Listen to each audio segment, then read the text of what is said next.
batela mikombo. Yahweh, Yahweh, benisa mikombo. Yahweh, Yahweh, batela mikombo.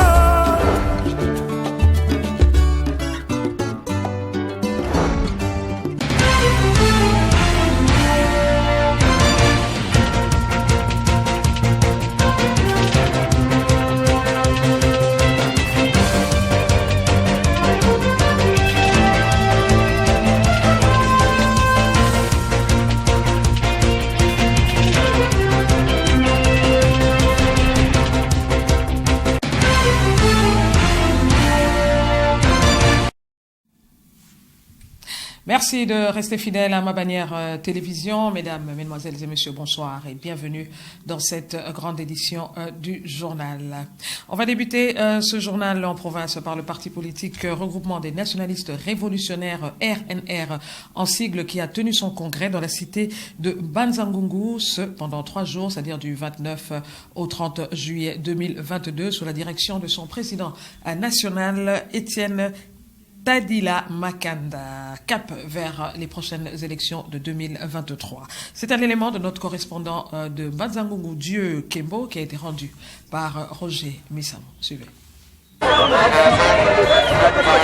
La cité de Mbanzangungu, chef-lieu du territoire qui porte le même nom, au Congo central, a accueilli les assises du congrès du parti politique Regroupement des Nationalistes Révolutionnaires, RNR, sous le patronage de son président national, Étienne Tadila Makanda. Ce congrès dit des refondations qui a réuni les membres et cadres de cette famille politique venue de 10 provinces de la RDC a débuté par l'inauguration du siège du RNR sur l'avenue Mobutu numéro 112 dans la cellule Arimabanga au quartier Loma.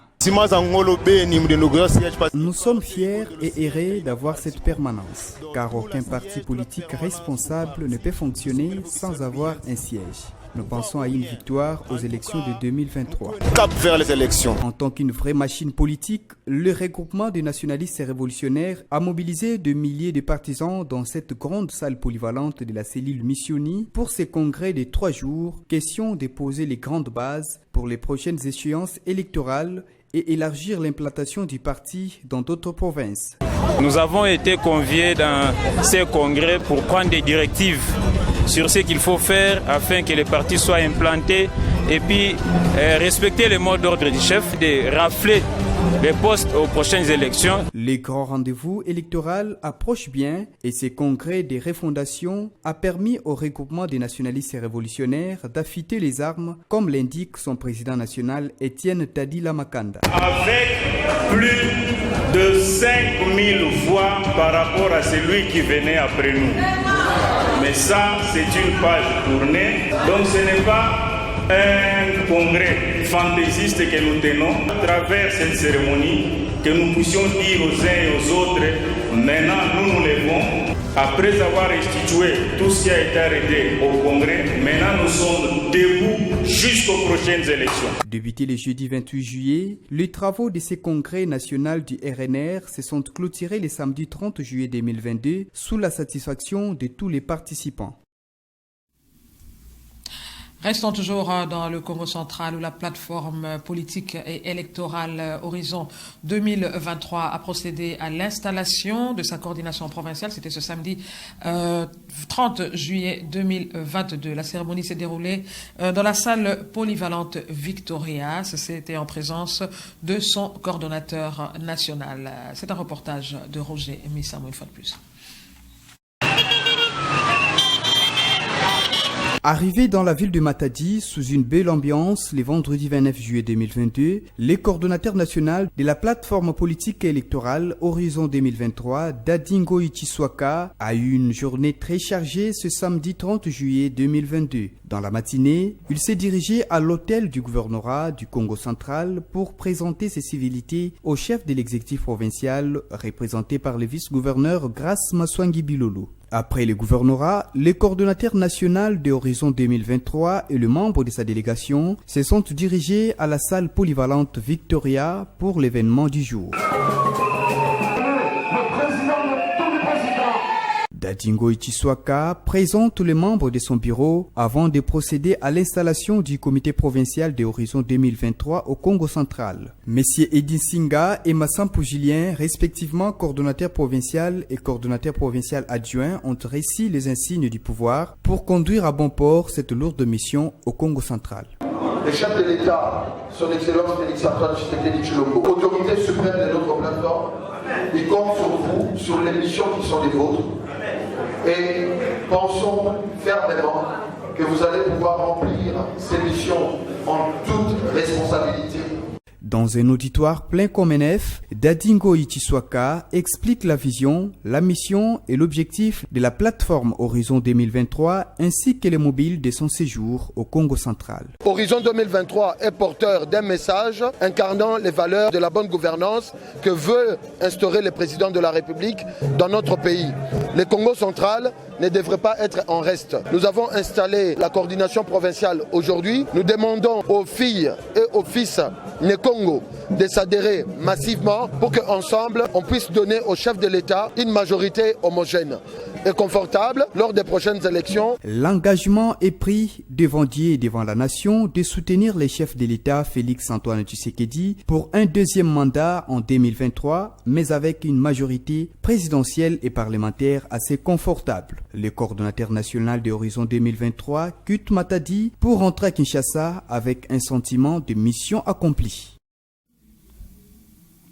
À Kinshasa, le président de la République, Félix-Antoine Tshisekedi Tshilombo, a procédé ce lundi 1er août 2022 au cours d'une brève cérémonie à l'esplanade du Palais du Peuple à la remise de 80 véhicules flambant neufs tout-terrain aux professeurs d'université admis à l'Émirat. Une façon pour le chef de l'État de revaloriser le métier d'enseignant en commençant par l'échelon supérieur. Mamine Bodi. Au total, 40 professeurs émérites de l'université de Kinshasa Inukin sont bénéficiaires du premier lot de Jeep Toyota Hilux 4x4 dont du gouvernement congolais. La cérémonie officielle de la remise a eu lieu ce lundi 1er août à l'explanade du Palais du Peuple.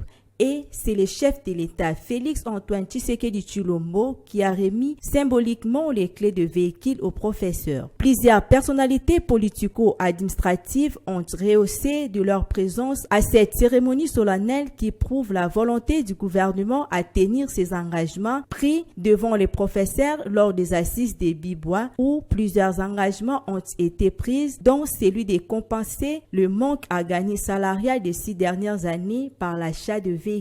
Dans son allocution, Moïndo Nzangi, ministre de l'Enseignement supérieur et universitaire, s'est dit heureux de cette réalisation qui entre dans l'amélioration des conditions de vie des professeurs congolais. Signalons par ailleurs que ce processus ira de manière progressive jusqu'à s'étendre dans toutes les universités publiques du pays.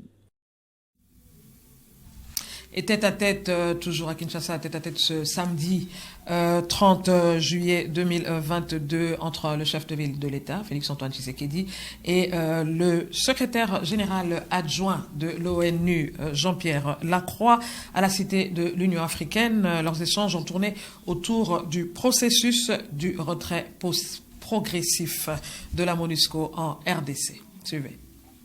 Manifestation anti-MONUSCO dans la partie est de la République démocratique du Congo. Le secrétaire général adjoint de l'Organisation des Nations Unies, Jean-Pierre Lacroix, est arrivé à Kinshasa ce samedi 30 juin 2022 avec une forte délégation de hauts fonctionnaires de cette mission de maintien de la paix. Et avec la chef de la MONUSCO, Bintou Keïta, ils ont été reçus par le chef de l'État, Félix-Antoine Tshisekedi, dans la soirée du samedi à la Cité de l'Union africaine à Kinshasa pour près d'une heure d'entretien. Plusieurs sujets ont été soulevés lors de cet échange, à savoir la coopération entre le gouvernement congolais et la MONUSCO, le retrait progressif et échelonné de la MONUSCO à l'horizon 2030 et les enquêtes en cours des incidents dans la partie est de la République, ce qui est l'une des raisons de la venue du secrétaire général adjoint en charge des opérations du maintien de la paix en RDC. Rendre hommage aux victimes fauchées lors de ces incidents malheureux, Jean-Pierre Lacroix, condamnant ces événements, entend poursuivre sa mission en collaboration avec la RDC tout en renforçant la capacité des actions pour plus d'efficacité.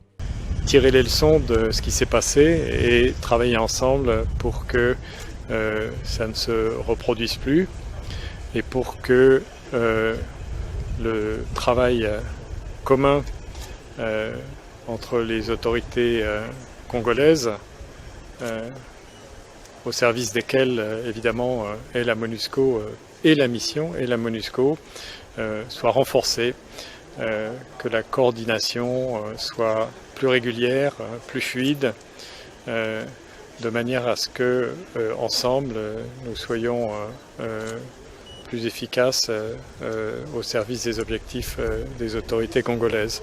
L'Organisation des Nations Unies compte approfondir la relation avec la République démocratique du Congo, sécuriser la population et renforcer l'aide humanitaire, a rajouté Jean-Pierre Lacroix. On va parler santé dans ce journal. L'allaitement maternel est célébré la première semaine du mois d'août de chaque année. Une initiative de l'Organisation mondiale de la santé pour encourager, soutenir et protéger cette pratique qui est bénéfique pour le lien entre mère et enfant et qui contribue au bien-être sanitaire, moral, psychologique et physique du bébé. Fallon Kingé nous en dit plus. La Semaine mondiale de l'allaitement maternel organisée chaque première semaine du mois d'août sous l'initiative de l'Organisation mondiale de la santé et du Fonds des Nations unies pour l'enfance a pour objectif de promouvoir cette pratique afin que les nourrissons du monde entier soient en meilleure santé. C'est une occasion pour les organisations, associations et la communauté mondiale de soutenir, d'encourager et de protéger l'allaitement maternel. L'OMS recommande l'allaitement maternel exclusif dans l'heure qui suit la naissance et de la maintenir pendant les 6 premiers mois, c'est-à-dire ne donner rien d'autre aux nourrissons que du lait maternel, même pas de l'eau, durant les 6 premiers mois de la venue du bébé au monde. Cela favorise le développement du cerveau, prévient la malnutrition et réduit les risques de surpoids dans l'enfance. Selon les experts de l'Organisation mondiale de la santé, l'allaitement maternel fortifie aussi l'intimité entre la maman et son bébé. Du 1er au 7 août, il est important de rappeler ses vertus et l'accès des mères allaitantes aux lieux de travail adaptés pour protéger et soutenir leur capacité de continuer à allaiter à leur tour au travail en les accordant des pauses pour allaiter, un espace sûr, privé, où les normes d'hygiène sont respectées pour tirer, conserver le lait, ainsi qu'un accès à des garderies d'un coût abordable. Alors, dans l'actualité internationale, on va se rendre en Amérique, aux États-Unis, où le président Joe Biden a décrété l'état de catastrophe naturelle dans quelques États suite aux pluies diluviennes qui se sont abattues ces derniers jours et qui ont causé beaucoup de dégâts. C'est un élément de nos confrères de TV5 Monde. Les rivières n'ont pas encore retrouvé leur lit. Au sud-est des États-Unis, le Kentucky est frappé pour la 2e fois en 7 mois par une catastrophe naturelle. Avec les fortes pluies, les eaux ont brusquement monté, emportant tout sur leur passage. Un flot meurtrier. Pour les sinistrés, l'heure est maintenant au déblaiement. Je suis soulagé que ma famille ait réussi à s'en sortir et que le Seigneur ait vraiment pris soin de nous. C'est des choses qui arrivent, vous savez. J'ai une magnifique femme et 4 petites filles. Une a seulement 11 jours aujourd'hui. Nous sommes en sécurité maintenant. Les intempéries ont endommagé les infrastructures. Pour l'heure, de nombreux foyers sont privés de réseau. Impossible de prévenir leurs proches. Joe Biden, le président des États-Unis, a débloqué des renforts et décrété l'état de catastrophe naturelle. Et toute une partie des États-Unis semble en proie au dérèglement climatique. Des tempêtes ont déferlé sur l'Arizona et le Nevada. Un homme a pu sortir in extremis de cette voiture réduite en miettes.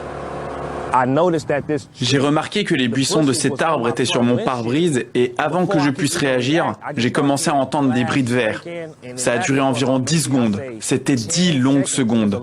Et dès que tout s'est arrêté, j'étais encore en vie. Je suis sorti du véhicule.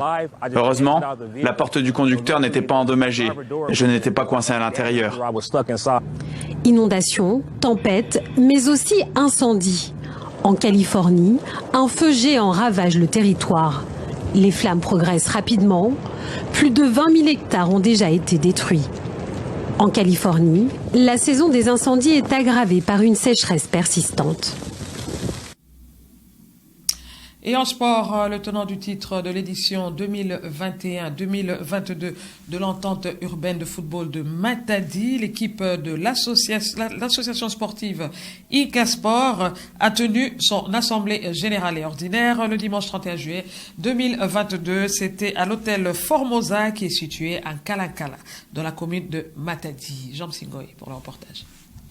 Le vainqueur de l'édition 2021-2022 de l'entente urbaine de football de Matadi, l'association sportive Inga Sport a tenu son assemblée générale et ordinaire le dimanche 31 juillet 2022 dans la salle de conférence de l'hôtel Formosa situé à Kalankala dans la commune de Matadi. Plusieurs personnalités ont participé à cette assemblée, dont les membres du bureau urbain, les représentants de l'entente urbaine de football de Matadi et de quelques invités. Les rapports bilan d'activité 2021-2022 a été lu par le secrétaire adjoint du club, Rigen Makaya Makaya. La tenue de l'ensemble de ces jours est de vous présenter notre rapport bilan des activités sportives courant la saison 2021-2022 et nous tenons à vous présenter tous nos remerciements les plus sincères pour avoir répondu à notre invitation de ces jours en dépit de vos multiples occupations. Le moral au sein de notre club est au zénith. Tous les athlètes sont restés unis comme un seul homme jusqu'au jour de leur libération pour la reconstitution musculaire et de visites familiales.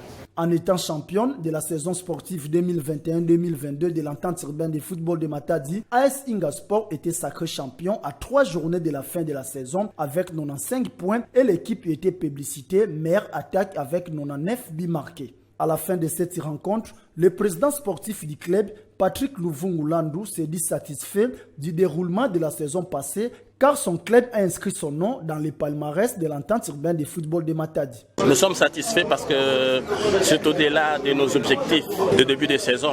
Pour nous, c'est vraiment une joie et nous sommes très contents que le nom de Inga Sport apparaisse maintenant dans le palmarès comme champion au niveau de l'ESMA. C'est un pas qui a été fait. Vous savez, nous devons maintenant aller plus loin parce que Inga Sport s'est affilié en 2014. Aujourd'hui, en 2021-2022, on est champion. Nous allons aller plus loin que ça. C'est ça l'objectif.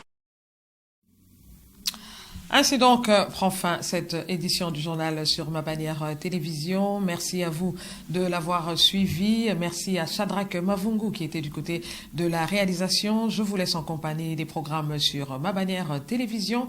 Merci encore et bonsoir chez vous.